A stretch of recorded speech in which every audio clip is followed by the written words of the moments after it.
Assalamu alaikum warahmatullahi wabarakatuh. Hope you're doing well.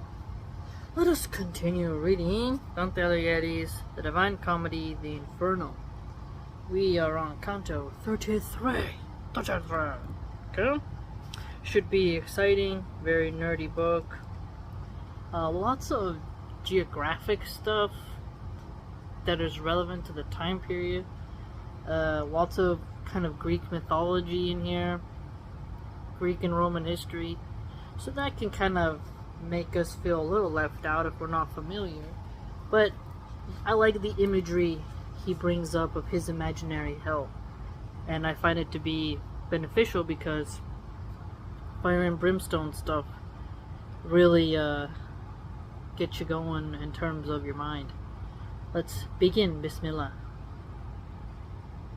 His mouth uplifted from his grim repast, that sinner wiping it upon the hair of the same head that he behind had wasted. Then he began, Thou wilt that I renew the desperate grief which wrings my heart already. To think of only ere I speak of it. But if my words be seed that may bear fruit of infamy to the traitor whom I know, speaking and weeping shalt thou see together. I know not who thou art, nor by what mode thou hast come down here, but a Florentine thou seemest to me truly. When I hear thee, thou hast to know I was Count Ugolino, and this one was Ruggeri, the Archbishop. Okay, so remember the two guys? One was gnawing on the head of the other. So, the guy who's gnawing on the head of the other that was in the water, he's Count Ugolino. A freaking Archbishop is the one having his head chewed on in hell. Whew. Now I will tell thee why I am such a neighbor. That's clever. Why I'm such a neighbor? Because he's on top of him. Think about that. He's on top of him. And remember how we were discussing he's in the water? Right? It's pretty intense. This murky, dark water. That by effect of his malicious thoughts, trusting in him I was made prisoner. And after put to death I need not say. But nevertheless, what thou canst not have heard, that is to say, how cruel was my death, here shalt thou, and shalt know if he has wronged me. A narrow perforation in the meal, which bears because of me the title of famine, and in which others still must be locked up, had shown me through its opening many moons, already when I dreamed the evil dream, which of the future rent for me the veil. This one appeared to me as lord and master, hunting the wolf and whelps upon the mountain, for which the Pisans cannot look a see, with sleuth hounds gaunt and eager and well trained. So notice this, sleuth hounds, gaunt and eager and well trained. So hunting hounds that they got a nose for seeking you out. They're not just gonna be like some dogs are a little retarded. You know, they don't really know what to do. They just wag their tail and they're just happy to be there. But these dogs, they gonna find you. You know, they want to find you. They're excited. That is a dog you want to avoid. Think of the Ramsay Bolton's hounds, right? If they're coming after you, ooh. Gulandi with Sismondi and La Fianchi. He had sent out before him to the front. After a brief course, seemed unto me forspent, the father and the sons, and with sharp tushes. It seemed to me I saw their flanks ripped open. Ooh, so he watched someone just get tore up from the floor up. When I before the morrow was awake, Moaning amid their sleep I heard my sons, who with me were, and asking after bread. Cruel indeed art thou, if yet thou grieve not, thinking of what my heart foreboded me. So I heard my sons asking after bread. And weepest thou not? What art thou wont to weep at? They were awake now, and the hour drew nigh, at which our food used to be brought to us, and through his dream was each one apprehensive. And I heard locking up the under door of the horrible tower, whereat without a word I gazed into the faces of my sons. I wept not, I within so turned to stone. They wept, and darling little Anselm mine said, Thou dost gaze so, father, what doth ail thee? So he has a son named Anselm, I think, unless that's something in another language. Still not I tear I shed, nor answer made, all of that day, nor yet the night thereafter, until another sun rose on the world. As now, a little glimmer made its way into the dolorous prison, and I saw upon four faces my own very aspect. Both of my hands in agony I bit, ooh, ouch, and thinking that I did it from desire or of eating, on sudden they uprose, and they said, Father, much less pain 'twill give us if thou do eat of us. Oh no. Oh no. So they're being starved. Are they locked in a tower? So a father and his sons are locked into a tower? And they're hungry. And now we're getting hints of cannibalism. Thyself didst clothe us with this poor flesh, and thou do strip it off. So thou didst clothe us with this poor flesh, so gave us life, sustained us, brought us up. They don't want to see their dad suffer with hunger, so they're like offering themselves up. I calmed me then, not to make them more sad. That day we all were silent, and the next, obdurate earth, wherefore didst thou not open? When we had come unto the fourth day, Gaddo threw himself down outstretched before my feet, saying, My father, why dost thou not help me? Ooh. So his son Anselm may have a Gaddo, and there he died. And as thou seest me, I saw the three fall one by one between the fifth day and the sixth. I didn't know you could die that fast from not eating. Well, because you don't got water. Can you die that fast from not eating? So he watched his children die around him. Wow. Already blind, to groping over each, and 3 days called them after they were dead. Then hunger did what sorrow could not do.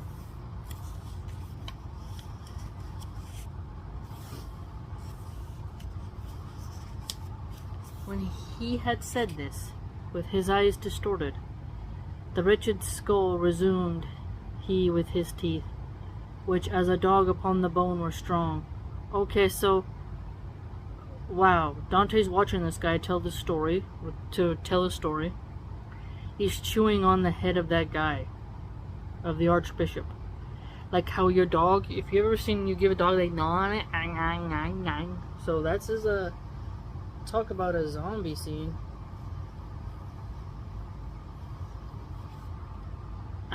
Pisa, thou opprobrium of the people, of the fair land, there where the sea doth sound.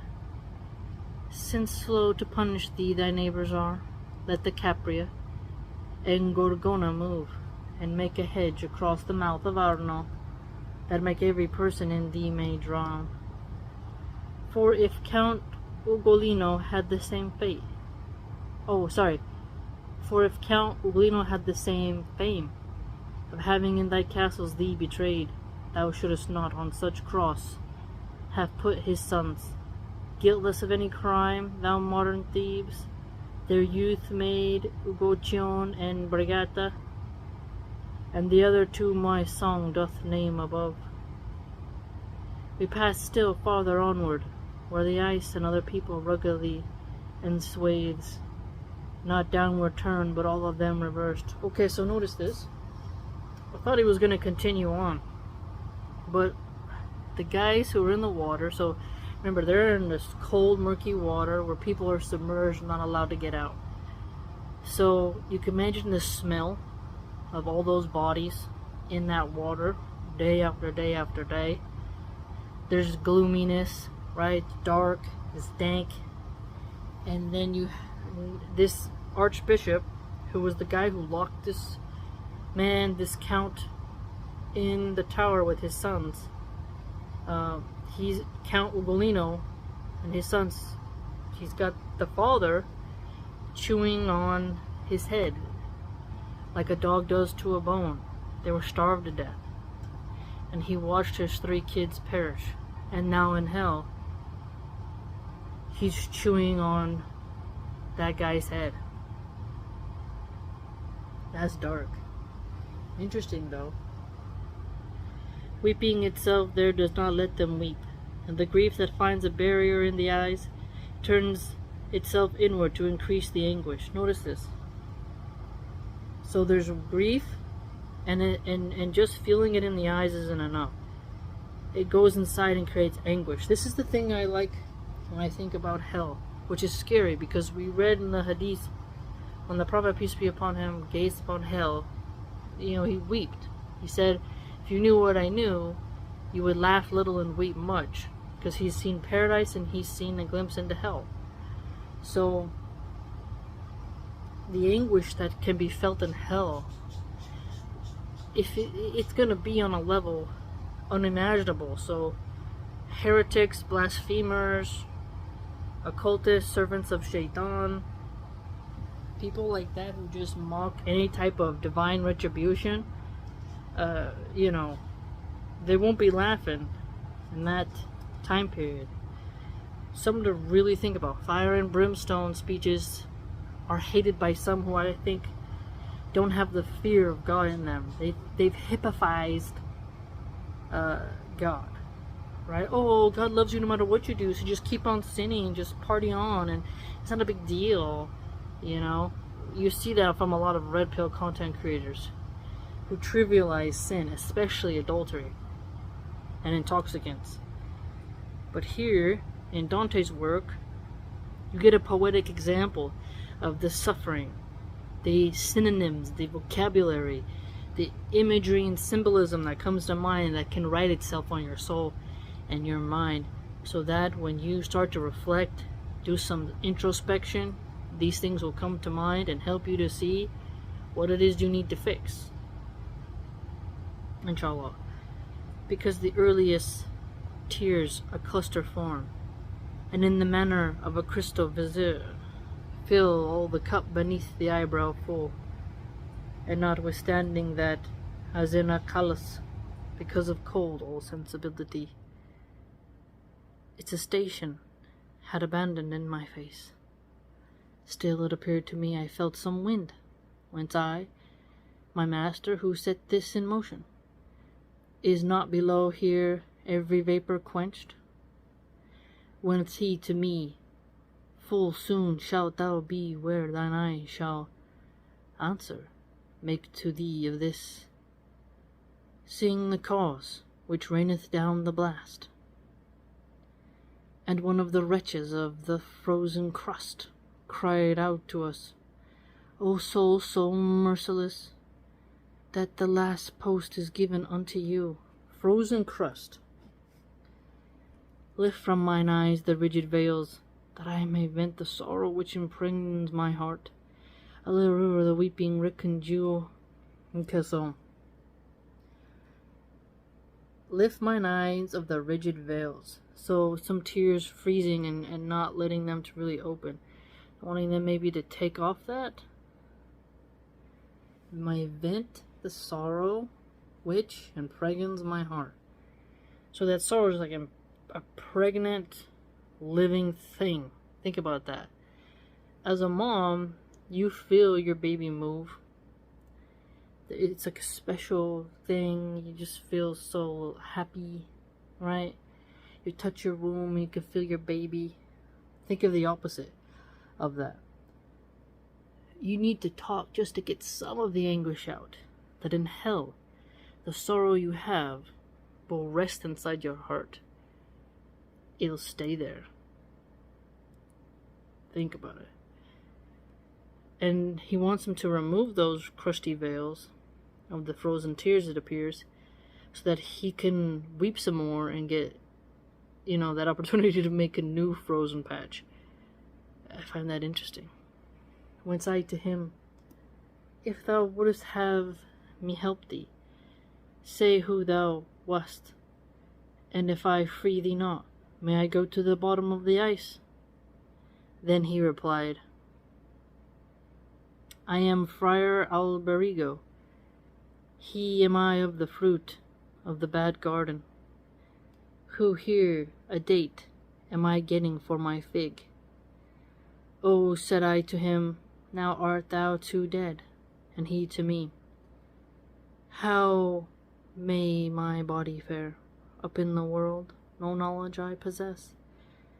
Such an advantage has this Ptolemaea, that oftentimes the soul descendeth here sooner than Atropos in motion sets it,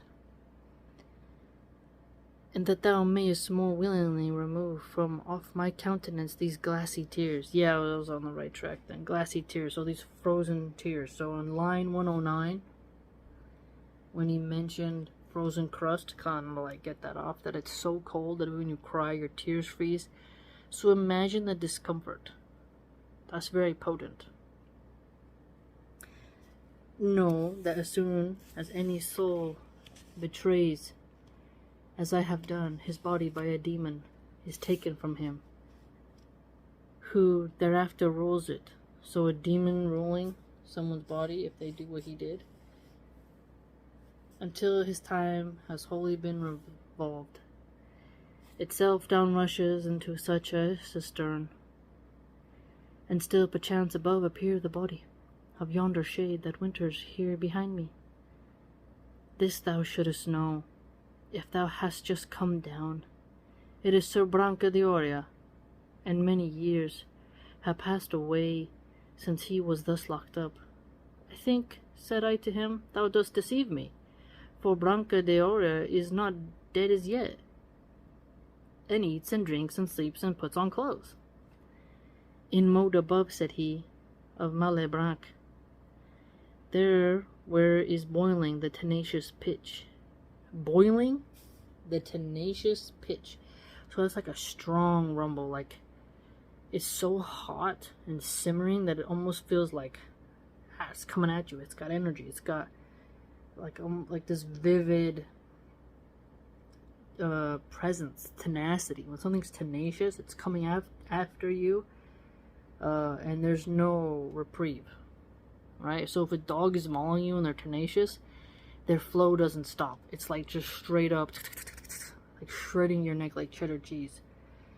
So if this pitch is like that, it's pretty hot, It's like a lobster getting dunked in that water, a roaring boil.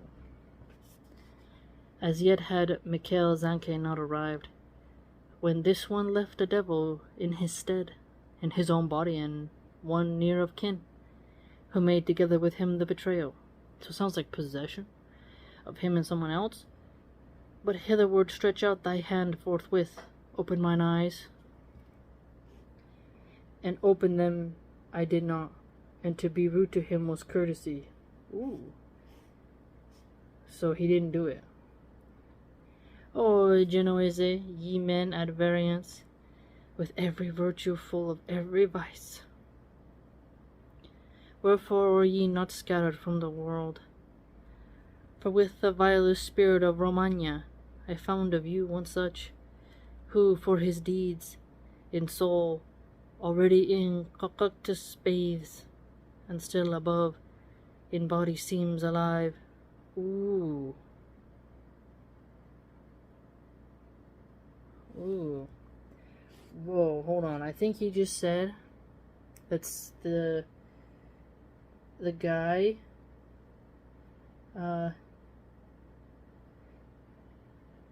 Branca Dioria. Dante thought he wasn't dead because he was like moving. It appears here that he's actually dead, but because of the bubbling movement of the hot pitch, it looks like he's alive, but he's actually not. Or maybe he's alive, but just he's in so much pain he's unable to move. So he's like unconscious, but halfway semi-conscious or something, and he's just on top of that hot surface boiling around. Like if you took, you know how like olive oil on boiling water is like, so it seems alive, but he's really just stuck in that boiling pitch in this cistern, and he's moving around. But there's and I'm not sure, it's just who thereafter rules it, a demon.